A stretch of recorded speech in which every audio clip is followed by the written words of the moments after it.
everyone, Captain Mickelson here.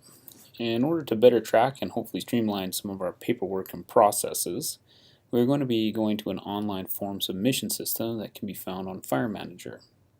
I'll be discussing this process in two different videos. The first video will be for the general user and explain how to submit a form and then how to view any previously submitted form. The second video will be for users that will actually need to do something with that form. For example, officers or anybody who's got a special portfolio. Alright, let's get to it.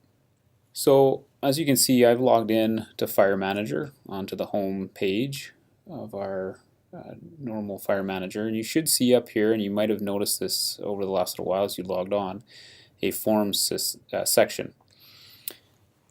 As we look at the forms, you can see there are about 7 different forms currently. There may come more as time goes on. Let's discuss now how we can actually submit a form.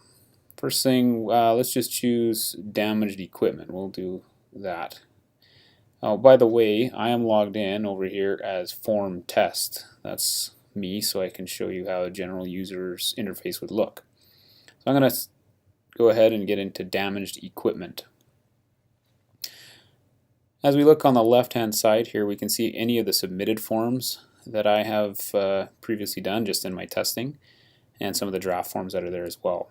But let's look here. This is the damaged equipment form. It's pretty short, pretty simple. This is going to be for damaged equipment, not necessarily for small engines or vehicles, but let's take a look and see what we can put here. So let's look at 2180, for example. We'll use today's date and what's going on. Broken screen on the SPO2 monitor. Okay, so there you go. As you can look here, you can see that there's the little red asterisks. That means that they must be filled out. You can't submit the form without these pieces being filled out. In the bottom section here, you'll see some more things. This is to do with like I was mentioned, part 2 of the videos, or in the second video, it'll explain what to do with this, actually to do with this. But you can see this is going to be filled out by the officer or the person that's going to be dealing with the problem. For example, on radio maintenance, firefighter Llewellyn is someone who deals with our portable radios, our mobile radios. So if he gets one of these and he's done something with it, he will go ahead and fill this part out and then resubmit it, and we'll have a copy of that. So here we go. I filled this part, the top part out, me as general firefighter, and I'm going to submit it. Okay. Now it's gone in and it's been sent to whoever needs to receive that, the officers, the chief officers, whomever. We can choose who we want to receive each particular form, not every form if we want. It's pretty customizable. Let's look at the vehicle maintenance request. This is a little bit more of a detailed form. It's a little bit longer, and you can see general information, vehicle information, description of the problem, the engine, braking, warning lights, pump, and stuff.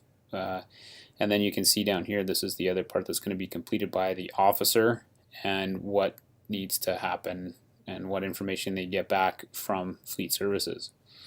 So let's, again, we'll use ladder 1, the location of the vehicle. This can be important. Is it in the bus barn? Is it still in the bay? So it's in bay number 3. Today's date is going to be the 22nd. We can put in the kilometers. I have no idea how many. There's 1,200 kilometers. Is it due for servicing? You can see this one is important. Anytime that these vehicle maintenance request forms are going to be sent in, we're going to let whomever is receiving that to let them know, is service due, yes or no. So no, it's not. And what's the issue? The ladder is falling off and no water in the pump. Okay, so that's our problem.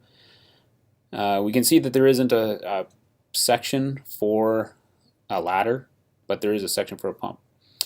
When we're filling this form out, it's important that we try not to, well, it's important that we don't fill out useless stuff. The engine's fine. We don't need to fill anything out with the engine. Braking, it's fine. Don't fill anything out with the braking. Warning lights are okay. Pump, is there a problem with the levers? No. Is there a problem with the priming pump? Yes. Water not entering, entering the system. Okay, so there you go, there's an issue. So now we're done as firefighter, and we can go ahead and send this off. So here we go, hit submit, boom, it's done, it's gone off to whoever needs to handle it. So as we go back home here, we can see we can do this on our regular desktop computers, whatever, but you can actually do that, form submissions on a smartphone. So let's go ahead and take a look at our mobile interface. Okay everyone, here we are on the mobile interface.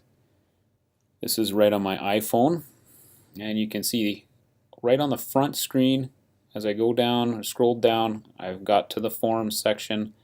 I don't need to go into any submenus or anything, and here they are. So we'll go ahead and I'll click on damaged equipment. Here's the screen that's going to come up. Okay, so we can see it's damaged equipment only, exactly the same type of form. We got our unit number and description.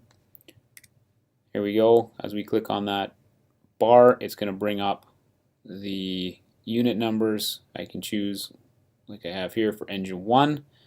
I click engine 1, hit done, that'll populate, and then I can go ahead and put in the date. Next, I just go down and hit submit, and it is done. That easy. On the top of the page, on this part right here, above this general information tab, we're going to have this part here. We can see the submitted forms, or the forms that have already been submitted, and we can click on those and bring them up and see what's been done. Unfortunately, we can't get a really good reports view on the mobile browser, but we'll talk about the reports that you'll be able to see when we go back onto our desktop. But yeah, that's it. It's pretty simple. It can be done from your smartphone. You don't even need to log on to a computer. If you're out on the bay or on a scene or something like that, you can quickly submit a form for something that's damaged or broken or what have you, and boom, it's in the database. Okay, so we're back on our regular desktop on our regular home page. Let's look now at the reports section. I want to see what has been previously submitted. We can do that. So let's go to damaged equipment and take a look at what we've got. As we look here, we can see that we've got about 7 different submissions. We can see who they're submitted by, when they were submitted, and we can see kind of a snapshot of what's been going on. You can see unit 2180, which is the one we just submitted, broken screen on the SPO2 monitor, and has this item been returned to service. If we want to see more details or less details, we can go into the edit button, and we can click or unclick the various check marks, and it will show us then or not show us more information. So as we look here, now I've added more information to look at, and I can scroll left and right to see what's been going on. I can see the officer and the date that it was put in. Okay, so let's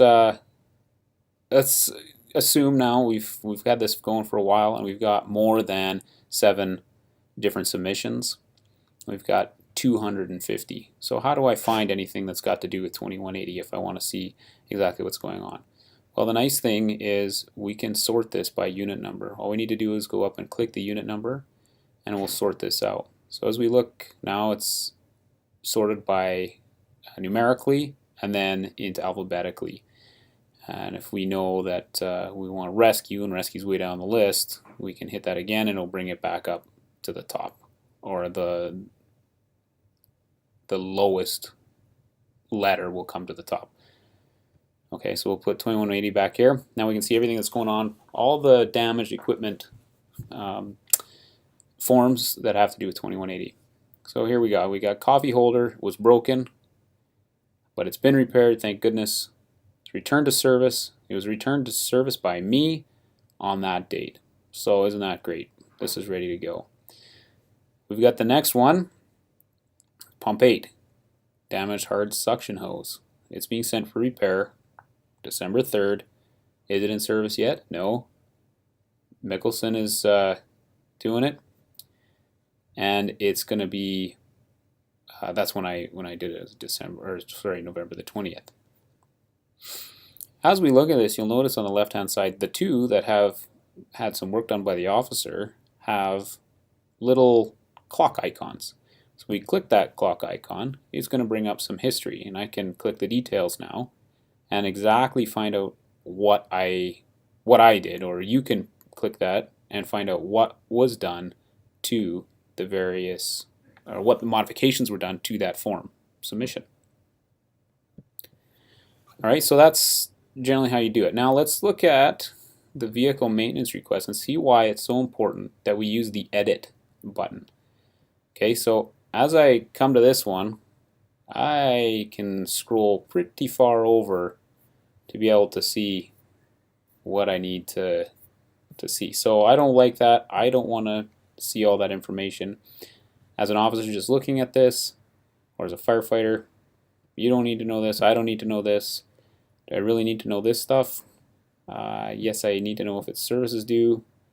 I need to know that. I don't need to know too much about this. I can look all this up if I want.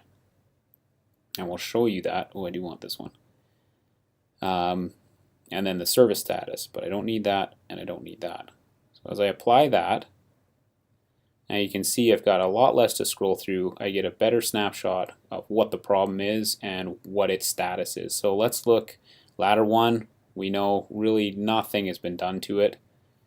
We just submitted that. Okay, but look at the investigations unit and 1591. So the pump won't prime on the investigations unit. Has it been emailed? No, it has not. Can it go back into service? Yes, it can. It's returned by me on this date, and describe any problems, or describe any systems that can be that we need to be careful with, i.e. the monitor on engine 1 was a good example. So we had the monitor, the truck could go into service, but we could not use the monitor. Okay, so that's what that information would be for. Let's look at this 1591. It's broken. It can go back into service, but with limited use, and we can explain what. It needs more time on the engine, and the engine can't be used, so it more time required. We can limp it around, I guess, is what the idea on that one is. Now, if we actually want to see the report, all we need to do is click right here. It will bring up the original report. We can see all the details all spread out just like it would be, and off we go. Now on this one, you can see there's these little gray boxes or gray lines in it. That just means that this part was added after Kevin had submitted this form. I added this part kind of as an afterthought, and that's why that looks like that. But any other form from this point forward will not show that. Alright, that wraps up part 1. For those of you who are going to be modifying these reports or working on them, officers, acting officers, and anybody with a specialized portfolio, we'll talk to you in part 2. And for everyone else, really appreciate your time, and thanks for listening.